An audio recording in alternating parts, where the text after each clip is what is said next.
The Newcastle Knights are adamant it's too early to talk of a compromise. It hasn't been rejected and it hasn't been accepted. It's a document that needs further massaging. After the most successful season ever, the Knights believe they are in a strong position. Unlike the Mariners, they have a home ground, a good following and an established group of players. Obviously that leaves us in a very good stead somewhere along the line to be party to negotiations. So, I mean, I'm not prepared to say that I think that we should or shouldn't or what's going to occur. Hunter Mariners chief Bob Ferris was in Sydney today for a Super League meeting. However, a spokesperson said whatever comes out of this latest get-together, Newcastle will be a winner as it has a team on both sides of the football debate. If teams were to be amalgamated, the Knights and the Mariners would be an obvious choice. It's a nervous situation for players and officials. Some people may be out of a job. Peter Ryan, NBN News.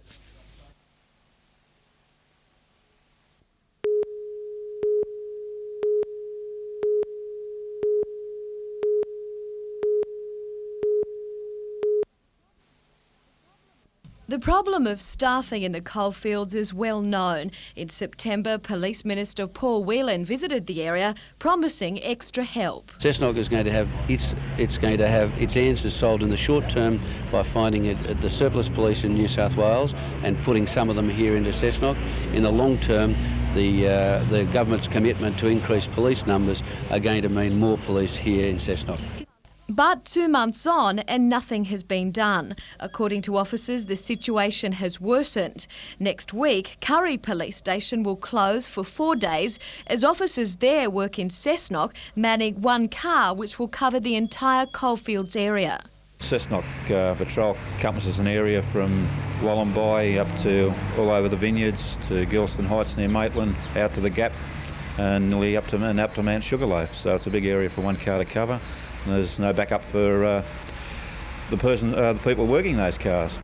The situation has come about because there's been no replacement for officers off on sick leave and holidays. Others have been transferred or hurt on duty. The officers say the situation must be rectified as soon as possible. They've also asked for a minimum staffing level to be set so that in future, when there is a staff shortage, it can be identified and action taken. Late this afternoon, the Police Minister's office said Mr Whelan would meet with Police Association representatives in Sydney on Monday to discuss the problem. Jodie McKay, NBN News.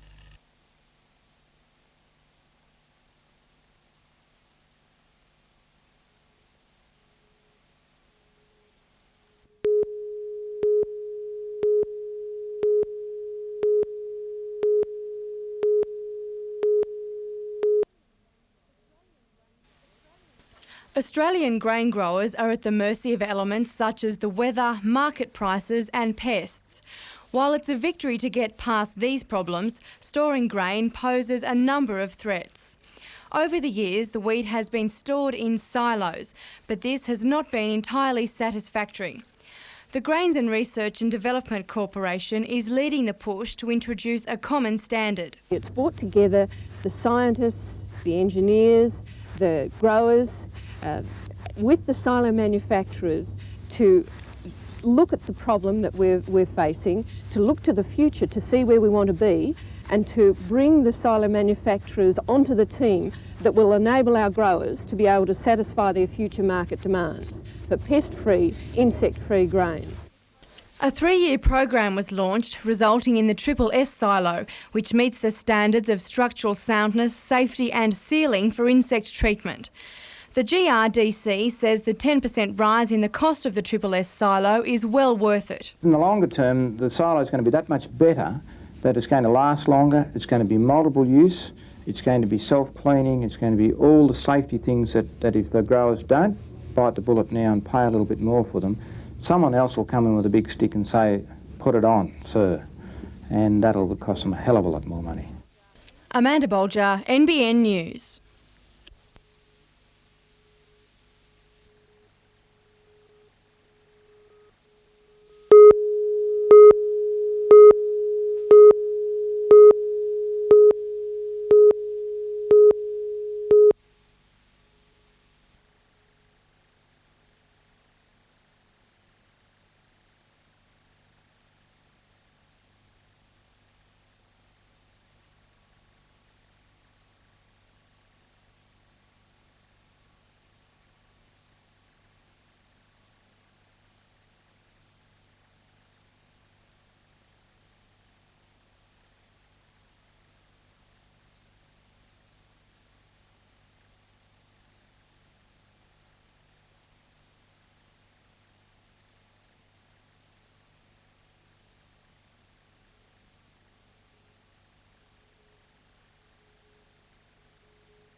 Stage 3 of the Hunter Valley Equine Centre plan is finally in place.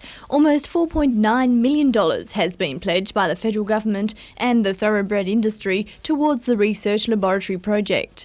$500,000 will also be spent erecting more than 300 stables at the Scone complex.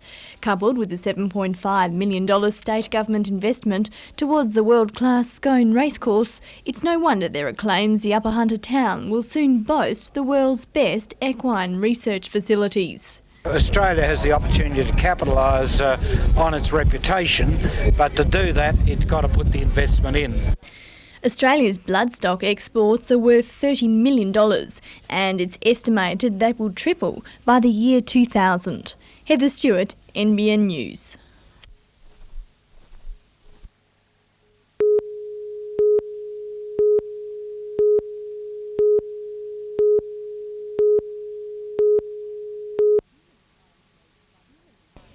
Humankind's most fundamental form of communication, the spoken word, is an embarrassing stumbling block for nearly 1 in 20 people.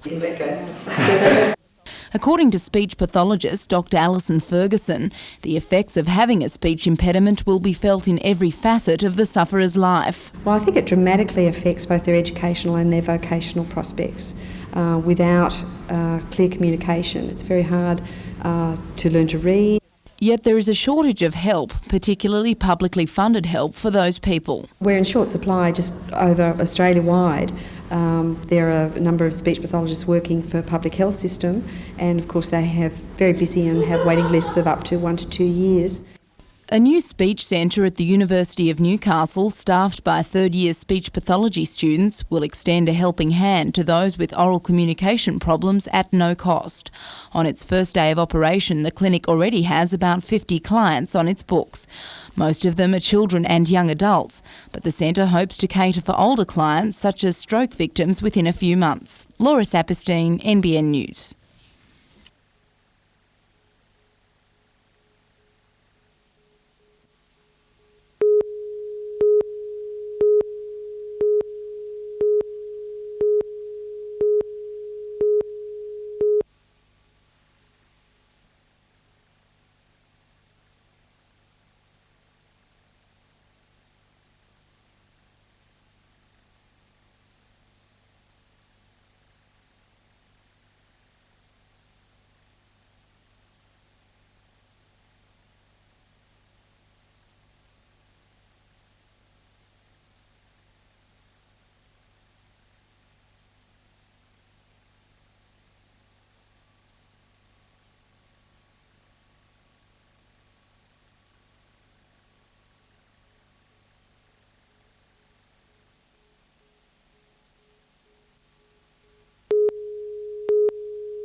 One week old and industrial action by ambulance officers has seen one station closed, the Health Minister promising a review of staffing levels and the likelihood of tougher work bans coming into force from tonight. The management here in the Hunter that are strapped for cash. It's as simple as that.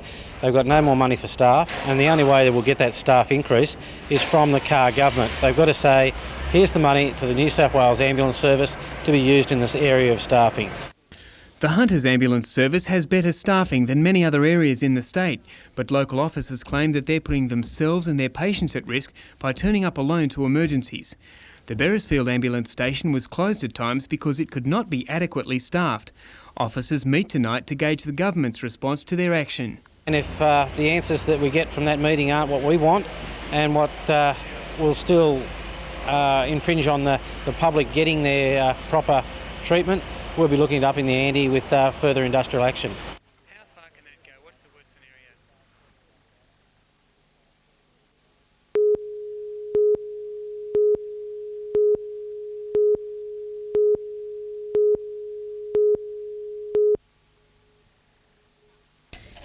The $3.5 million cool room distribution centre has been established at Catamaran Drive, Berkeley Vale. Agriculture Minister Richard Amery today opened the building that will become the Australian Cooperative Foods Limited Central Coast Distribution Centre. Milk will be deregulated in just 3 years' time. So it's important for us to establish a good relationship with our customers in the 3 years to go. and you do that via good customer service. Executives from Australian Cooperative Foods wanted to move into the area following statistical evidence suggesting Wyong is one of the fastest growing areas in Australia, with expectations the population will almost double over the next 15 years. 65 milk vendors will use the centre. Heather Stewart, NBN News.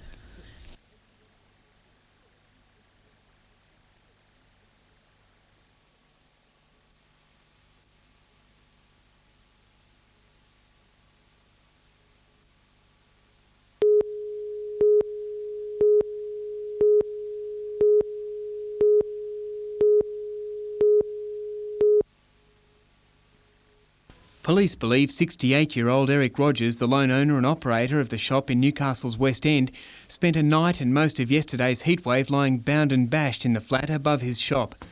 The jeweller remains in the John Hunter Hospital intensive care unit on life support equipment. The attack has shocked and sickened other business people in the area. We're in like a main street, broad daylight, and these sort of things can happen. We wonder, are you safe? It's the third serious attack on Mr. Rogers, who works alone in the shop. He's been beaten up before, had a knife held to his throat, and his flat ransacked by intruders. Other traders in the street alerted police when they became concerned that the jeweller hadn't opened for business yesterday. And he's not even safe in his own shop. That's what makes you cranky. Where else can he go? He's got nothing else. This is his life.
Oh, there'd always be a chance of an explosion, but I think we're reasonably safe. We just took reasonable precautions to make sure that it didn't happen.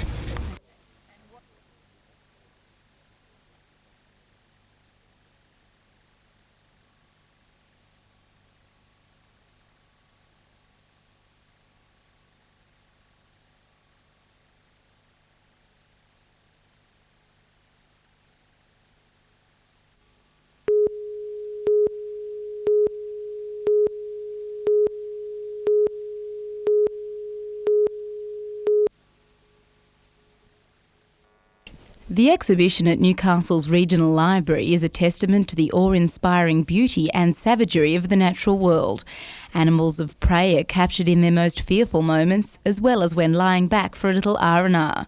The overall winner of the competition, a photograph by American Thomas Mangelson, caught a polar bear and his offsider, an Arctic fox, perusing the horizon, waiting for the sea to freeze over.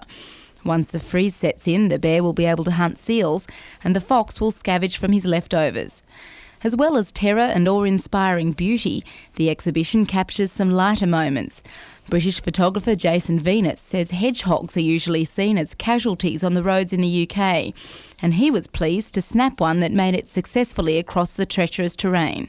The exhibition will remain at the Regional Library until January 16.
The storm demolished buildings at Beresfield. I took about 3 steps, and next thing I seen this tree coming down on the shed. And I absolutely, well, you can have a look at the damage. Just demolished the place. Ripped the whole place to pieces. Yeah. The Beresfield Catholic Church took the brunt of the blow, steel girders bending as the building exploded onto the street. Torrential rain caused flash flooding and traffic chaos. Traffic lights were disabled, motorists plunged into confusion. 2 hours since the storm hit, and there's another couple of hours before nightfall, but a dense, gloomy patch of bad weather has descended over Beresfield. Down below, the town has no power. There are emergency service vehicles dotted throughout the neighbourhoods, contending with traffic confusion, snarls. The New England Highway is quite congested. There are roofs off buildings, and entire streets look like they've been blocked off. It's going to take a lot of sorting out. Following the first blow, a secondary storm cell passed over Newcastle, poor visibility forcing the NBN chopper to land in a paddock, where shortly before wind gusts had demolished a caravan, leaving its wreckage strewn about the field. Emergency services and power workers are working to restore order in the area. Traffic in the area will be disrupted for some time. Andrew Lobb, NBN News.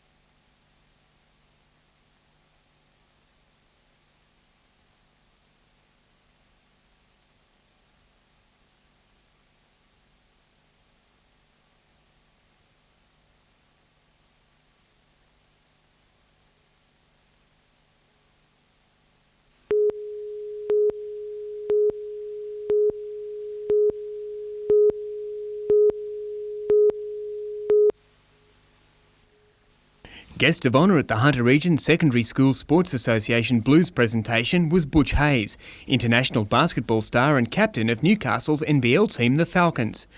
Blues are awarded to students who have represented their region at state and open level and showed exemplary behaviour and effort.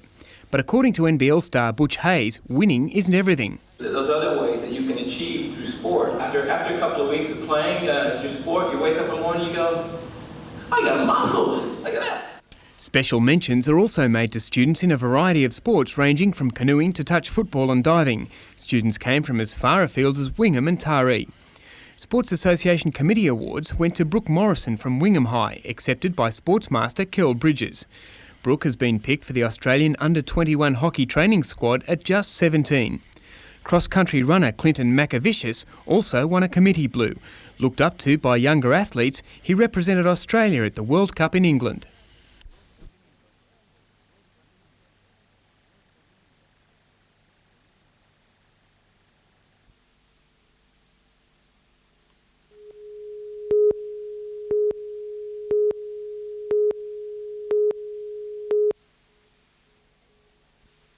Pleasant sunny conditions made it the perfect Sunday outing, countless families making the journey down King Street today.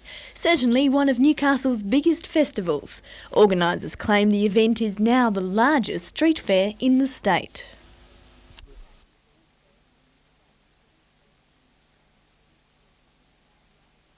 In the mad rush for Christmas bargains, goods were no sooner on the rack before someone was buying them. There was something for everyone, from trinkets through to handmade products for someone special to treasure.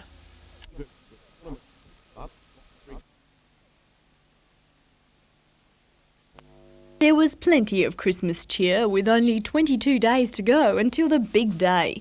Bargain hunters started early and there was no rest for the stallholders. It was also busy at the Central Coast. Hundreds gathered for the Tuggerah Lakes Mardi Gras at Memorial Park at the entrance. Among the highlights, a huge crowd lined the streets to see the spectacular Grand Parade with a resplendent Santa on hand to give the affair his seasonal seal of approval. Heather Stewart, NBN News.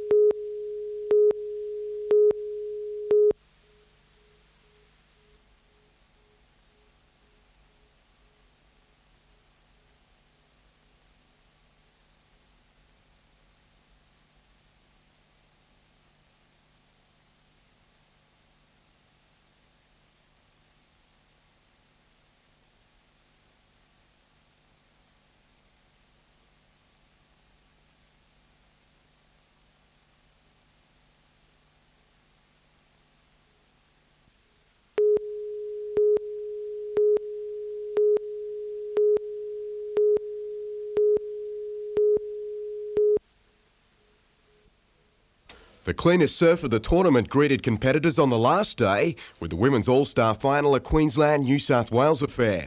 Byron Bay's Julie Morris and Jenny Bogus were pitted against the Maroons' Cassie Dempsey and Bonnie Harris.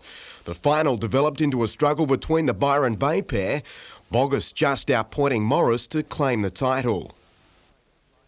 The host state was represented by just one surfer in the boys' final, Avoca's Nick Leslie. He came up against West Aussie Taj Burrows and Queenslanders Dean Morrison and Sean Fanning. It was Fanning who started best with two impressive rides, placing pressure on his opponents.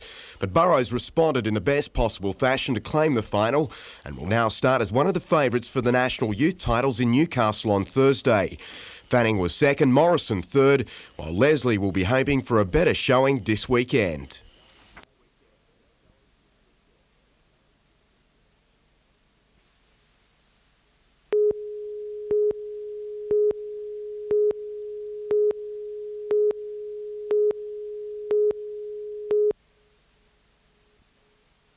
It was an anonymous start by Wollongong. Tony Peronich was in menacing form up front, while Brett Hughes was outstanding in front of goal. It was no surprise when the Wolves went 1-0 up in the 13th minute.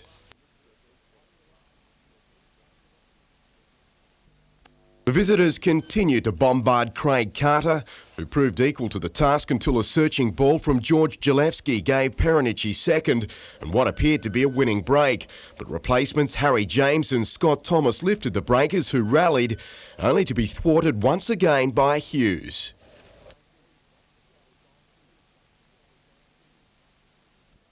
But the keeper could only marvel at Damien Brown's volley minutes later.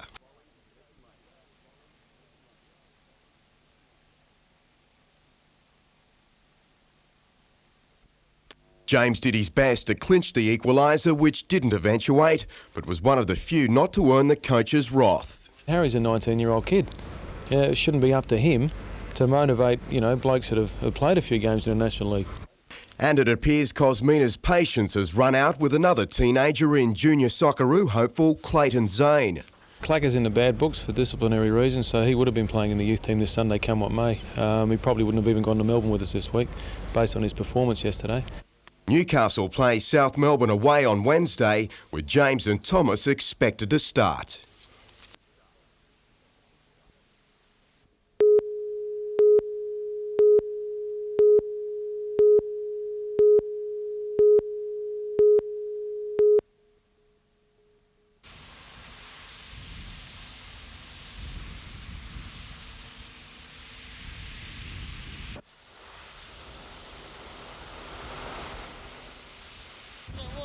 Where is it?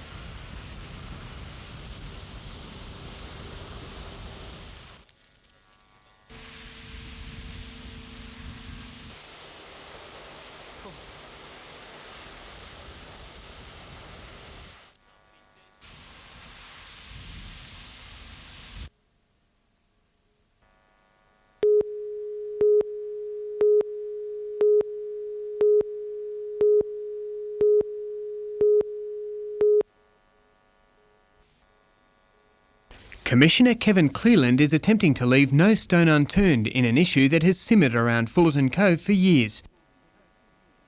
Yesterday he toured the site and today watched presentations from residents concerned about the environmental damage they claim is being caused by Boral Resources sand extraction in the area. The inquiry was a costly last resort by residents against an application to expand operations which they claim are invalid in the first place. The people are going to have to pay for it. We can't have these inquiries. This one's about $20,000 to $30,000. The ratepayers will have to foot the bill. I don't think that's right, but we have to pay it, and the community is happy that what they say may or may not be done. Boral is seeking to clear about 40 hectares of dune forest to extract more than 5 million tonnes of sand for the building industry. Although the hearing finished today, written submissions to the inquiry will be accepted until the 18th of December. A decision is due in the new year. I thought it was a bit of a slight on our staff to say we're now going to a commission of inquiry. That wasn't the case with the majority of councillors. I'll go along with that, and when the results of the commission are given, mind you, his recommendations don't have to be adhered to by the council. I'm not saying they won't, or they will, but it's an interesting concept.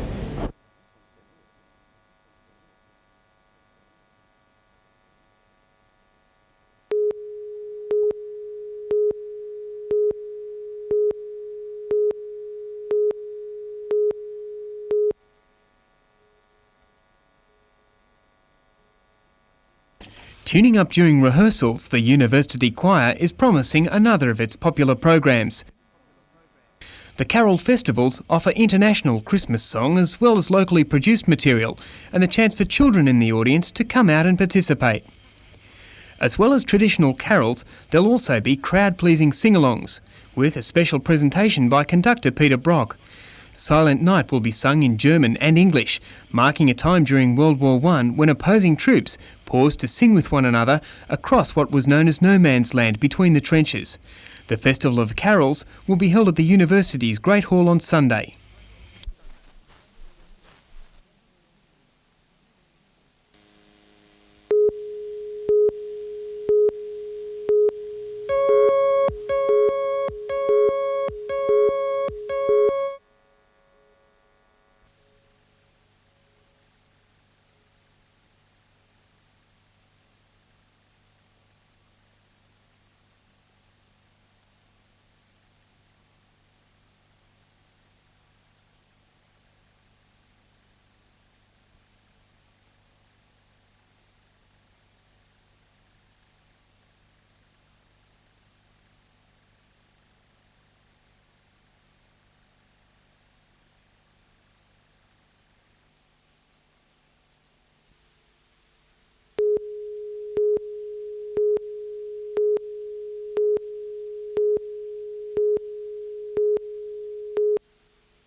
Back home in Newcastle after 6.5 years overseas, Nicole Paget is a long way from the bright lights of the Vienna State Ballet Company, where she mixed with top dancers from around the globe.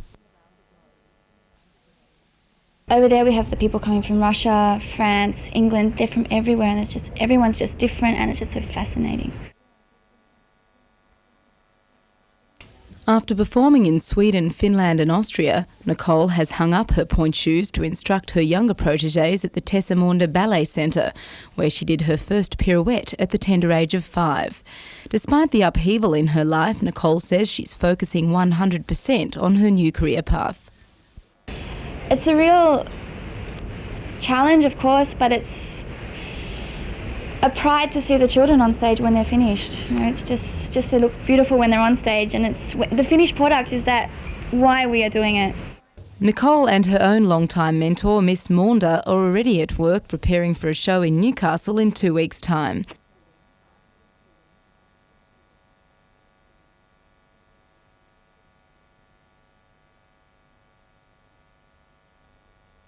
Laura Saperstein, NBN News.